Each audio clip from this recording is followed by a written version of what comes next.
What is up, world? It's your boy Ton, and you are listening to the Wonton Wealth Podcast. Here, I'm going to unravel anything and everything commercial real estate related. And more importantly, we're going to add abundant value. So if you're ready, buckle up your eardrums.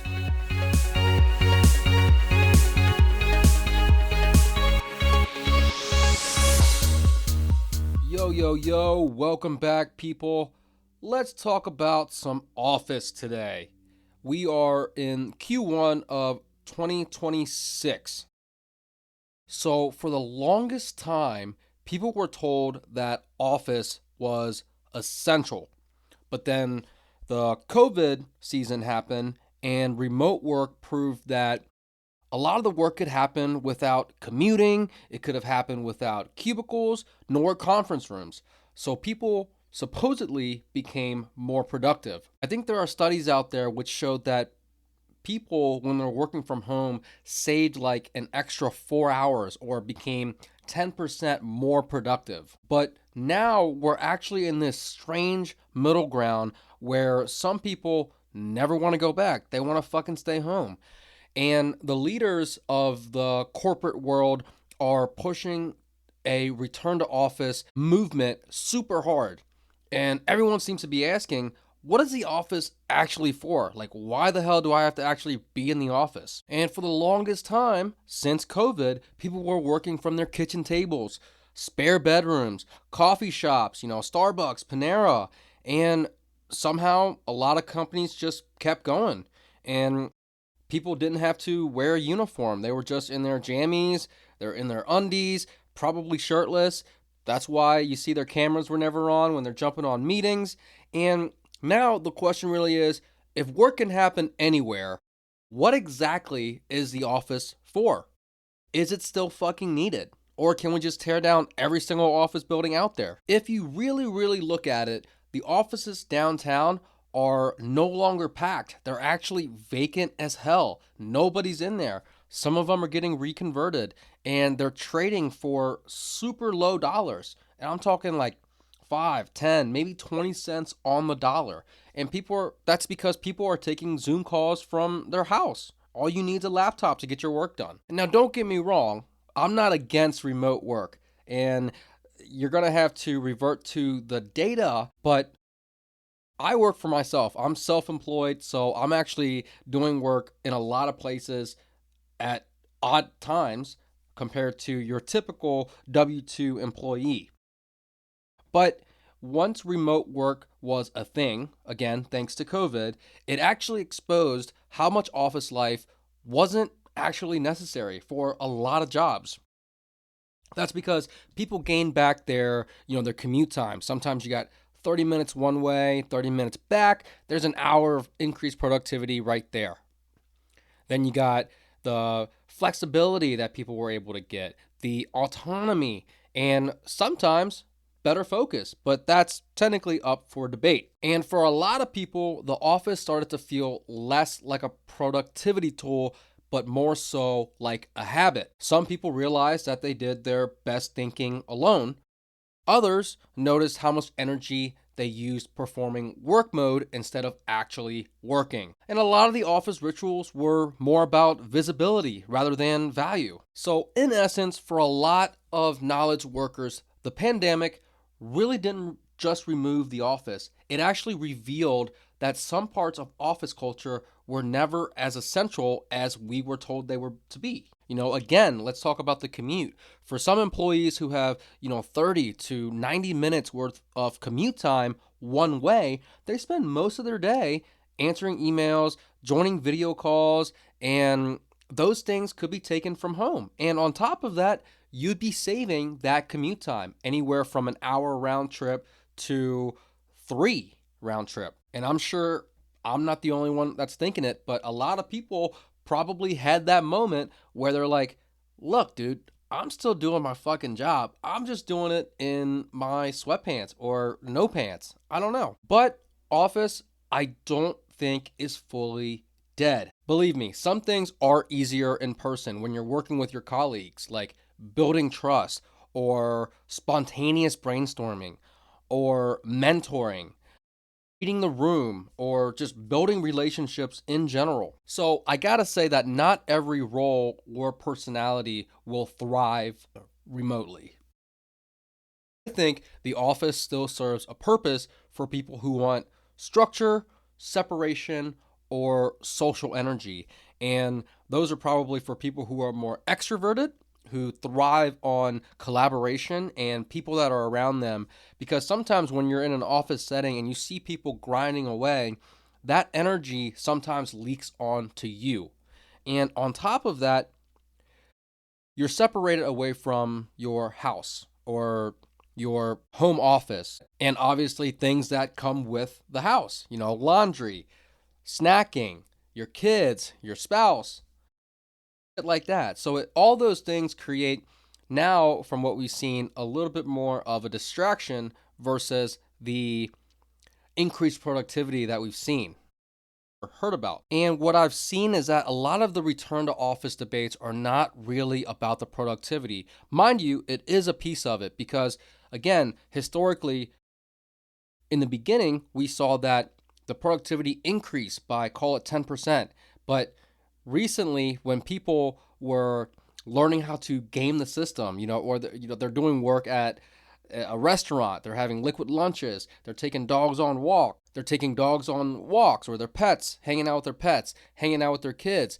They're actually not as productive. And I think recent research shows that they're 10% less productive. I can't, don't quote me on the numbers, but I know it's less productive to some extent, either 3 to 4 hours per week, what have you. And actually, what we're seeing now is that a lot of these Fortune 500 companies or the Mag 7, these larger companies are calling more people back to the office. They're actually trying to incentivize their employees to come back in the office, like free lunches, they got booze in the office now, or they have like massage therapists or masseuses, just each and every way possible to get them back into the office with amenities and perks. So then that leads to the next thing. Now we have what's called hybrid work. And I don't know the full research and data behind it, but essentially what you're having is the best of both worlds. So you're in the office a few days a week, and then the other remainder of the week you are working from home. And I guess you can control how many hours you are at each place, or that might be employer driven.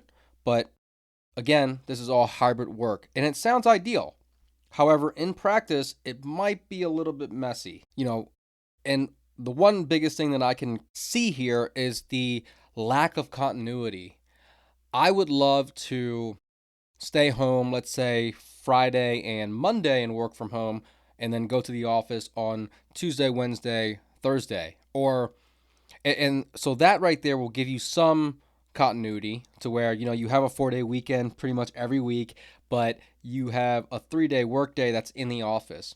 Now, that's a little bit more structured. However, I'm sure there are occasions out there where it's a little bit less structured. Maybe this week it's Tuesday, Friday, Monday, or some weeks it could be Monday, Wednesday, Friday in the office. So if the lack of structure there, to me, I think would be an issue because every week is different. And because you don't have that structure, you are always kind of on your toes and you're not in a rhythm to get your shit done effectively. Maybe that's just me, not a clue. But I think there's a compromise here when it comes to the hybrid working. Like if there's a company meeting, I think it probably is better done if it's in person in order to collaborate on a big project or just to get everyone on the same page. I'm a big fan of traction, and I think meetings like that are more worthwhile when it is in person. Whereas if you had a whole day or a whole, the majority of the week is just about maybe one-on-one phone calls or video calls from people that are out of town, yeah, obviously, no shit. You should be on a Zoom call, right? But for something that aligns everybody on the same page, I think the in-person meeting would be a lot more productive versus like a 30-minute call just to get updated on wherever the project is that that is, let's say it's a weekly thing or a daily thing. That I think is more effective coming remotely. And again, I'm not saying you should be able to meet on a weekly basis. Let's say there are weekly meetings where you only meet for like an hour with your entire team. I think you can call it a hybrid there. Maybe meet once a month or once a month. And then every week it would be a remote Zoom meeting. But then, once you have like a company-wide meeting or a larger part of the upper management, I think those are better suited for in-person meetings. And again, I think it comes down to the type of person, right? Some people work better in a collaborative setting, and some people work better by themselves. I think I'm more of a hybrid between those two. Sometimes, depending on the project, I work better bouncing ideas off of people. However, when it's something that I know needs to be done, I work a lot better by myself because I am free from any distractions. And that is when I become most effective. So to recap there, if it's one of those where it's a brainstorming session and you need to come up with a structure, things like that, I would be better in an environment where there are other people around me, that are part of the team.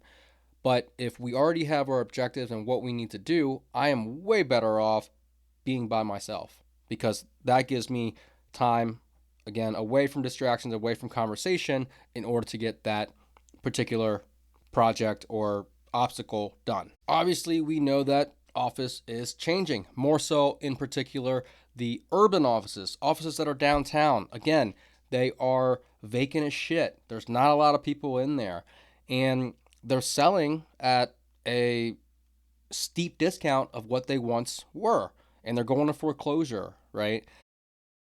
How I see the environment going, again, some people love remote work. Some people feel isolated working from home. Some people need structure. Some people like that flexibility. And this comes down to different types of businesses, right? You got, admin work, or you have big companies that are in tech. But again, even with those particular types of businesses, you got different people. You got introverts, extroverts, etc. And people are going to experience this differently. There's not a one size fit all model. That's why I think hybrid is where things are going. If you look at offices that are in the suburbs, those are actually still pretty occupied. You're going to see some markets where there are a few offices where it could be completely vacant or majority vacant in the suburbs. And these could be the skyscrapers, right? And again, in the suburbs.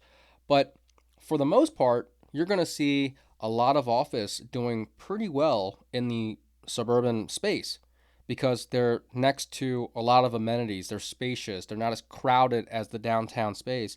And a lot of those, they're trading at a slight discount, but not as far as a discount as the ones you're going to see in the downtown CBD areas. So I think with the bounce back and the change over to hybrid, suburban offices are probably where it's going to be.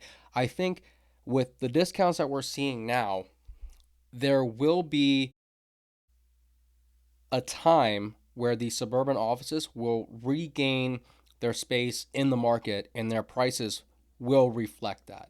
So I do see an opportunity and I think it will come back, but only time will tell when that is. So is office truly, truly dead? I wouldn't say so. I think it's still going to exist, but now is the time for it to prove why it matters. And I will catch you next time. And that's a wrap. If you've made it this far, that means you've listened to the entire episode, so thank you. I hope you enjoyed it, and if you did, please leave a review on Spotify, Apple Podcasts, or wherever you're listening from. And if you've learned something or found it useful, share it with one of your homies. And if you want to get in touch with me, I'm pretty active on IG. My handle is pro_TANH. Reach out, let me know what you liked, what you didn't like, or what you want to hear about in the future. I'm here to tailor this to you. Until next time.